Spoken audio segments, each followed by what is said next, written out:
Y por último, me gustaría hablaros brevemente de algo que va a ser el protagonista o la protagonista de varias sesiones posteriormente, que es la idea de variable aleatoria. Vamos a considerar variables aleatorias reales. Os voy a dar lo que es la definición y este concepto será amplificado y será estudiado con mucho detalle en sesiones posteriores. La idea de variable aleatoria es una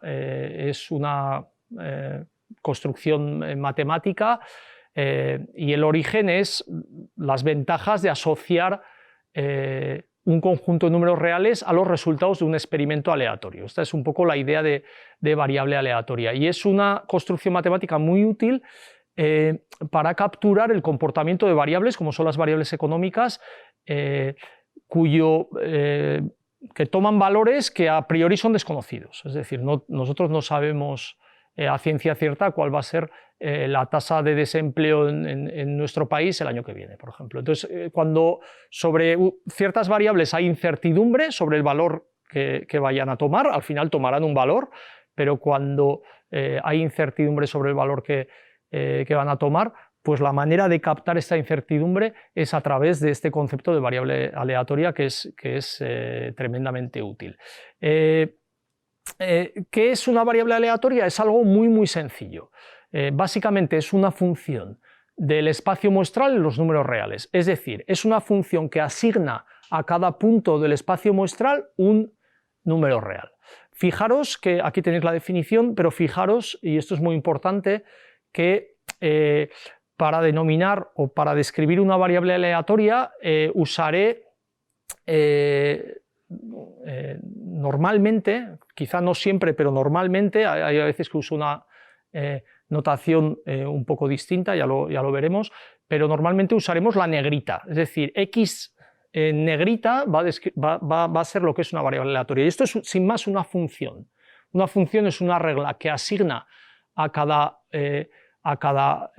punto del espacio muestral un número real. Y ahora vamos a ver algún ejemplo. Hay algún aspecto técnico asociado a las variables aleatorias. Deben ser funciones, no cualquier función, deben ser medibles con respecto al álgebra del espacio de probabilidad, pero esto de nuevo excede un poco el nivel de este curso introductorio, así que no nos debemos preocupar por estos aspectos técnicos. Fijaros, aquí tenemos un ejemplo que lo hemos trabajado con anterioridad. El experimento es lanzar una moneda 2 veces. Entonces sabemos que el espacio muestral está compuesto de 4 puntos. El primero es cara a cara, cara cruz, cruz cara, cruz cruz. Y aquí tenéis que aquí en esta diapositiva les doy los nombres S1, S2, S3, S4. Obviamente el orden en el que escribo estos puntos es completamente irrelevante. Entonces vamos a definir una variable aleatoria que llamo x negrita como el número de caras. Entonces básicamente a S1, que S1 es cara a cara, pues le asigno el número 2, que es el número de caras.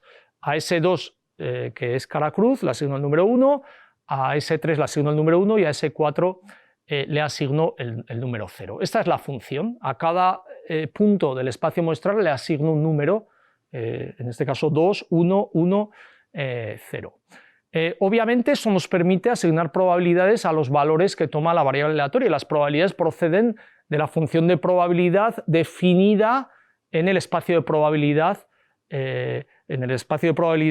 que tiene que ver con el experimento, ¿no? Y aquí el experimento es lanzar una moneda 2 veces. Por ejemplo, la probabilidad de que la variable aleatoria x tome el valor 0, pues básicamente es la probabilidad de que salga cruz cruz en el experimento, porque si sale cruz cruz, eso es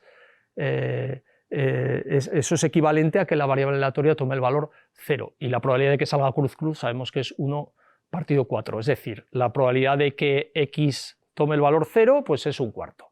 La probabilidad de que la variable aleatoria x tome el valor 1 pues es la probabilidad de que salga cara cruz o cruz cara, y sabemos que eso es la probabilidad de la unión de estos dos puntos y sabemos que la probabilidad de este suceso, que es de esta unión, es 1/2. Y por último, la probabilidad de que la variable aleatoria tome el valor 2, pues básicamente es la probabilidad de que salga cara a cara en el experimento, y la probabilidad de esto es 1/4. Veremos en sesiones posteriores que hay diferentes tipos de variables aleatorias, discretas, continuas, aunque existen variables aleatorias que no son ni discretas ni continuas, y también se pueden definir de forma muy sencilla lo que son variables aleatorias no escalares, como es el caso que hemos visto antes, sino multidimensionales, por ejemplo bidimensionales, ¿no? Esto es la definición es bastante sencilla. Si tenemos dos variables aleatorias, en este caso x e y, fijaros que estoy usando continuamente las negritas, pues el par x y recibe el nombre de una variable aleatoria, en este caso bidimensional. Podríamos extender esto a variables aleatorias tridimensionales o de dimensión 4, dimensión 5, etc. Y para concluir, relativo a esta variable aleatoria bidimensional, aunque esto es generalizable, tenemos aquí un ejemplo, que es el mismo experimento que teníamos antes, que es tirar una moneda 2 veces. Definimos dos variables aleatorias. La primera variable aleatoria, llamamos x, es diferente a la anterior, es el número de caras en la primera tirada. Número de caras en la primera tirada. Fijaros que el espacio muestral es como antes, cara a cara, cara cruz, cruz cara, cruz cruz. Bueno, y el número de caras en la primera tirada, pues al punto CC cara a cara le asignamos valor 1, a CX 1, a XC y a XX 0. Esa sería la función. La variable aleatoria y sería el número de caras en la segunda tirada.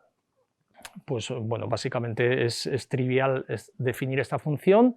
A CC le asignamos un 1, a C cara cruz le asignamos un 0, a cruz cara le asignamos un 1 y a cruz cruz le asignamos un 0. Y entonces se puede definir la variable aleatoria bidimensional x, y, bueno, que es un conjunto es una función bidimensional que en este caso al punto cara a cara le asigna el valor 1, 1, que es el valor de x y el valor de y, al punto del espacio muestral cara cruz le asignamos valor 1, 0, al cruz cara 0, 1 y al cruz cruz le asignamos este vector de dimensión 2 que es 0, 0. En sesiones posteriores seguiremos trabajando con el concepto de variable aleatoria, que es probablemente el concepto más importante que hemos explicado en esta sesión, aunque está completamente basado en la construcción de este espacio de probabilidad, porque al final vamos a querer asignar probabilidades a los valores que puede tomar la variable aleatoria, pensar que una variable aleatoria van a describir en nuestro marco variables económicas, y vamos a querer asignar probabilidades a valores que pueden tomar variables económicas. De esta forma es crucial pensar en variables aleatorias, probabilidades sobre valores que pueden tomar las variables aleatorias, y claro, esto nos retrotrae a la función de probabilidad que definimos en el espacio de sucesos que tiene que ver con un experimento. De esta forma, la variable aleatoria es como el último, una vez que definimos el espacio de probabilidad, es como el último paso o el instrumento más útil, pero que requiere de la construcción anterior. Y por mi parte, esto es todo. Concluimos de esta forma la sesión 8.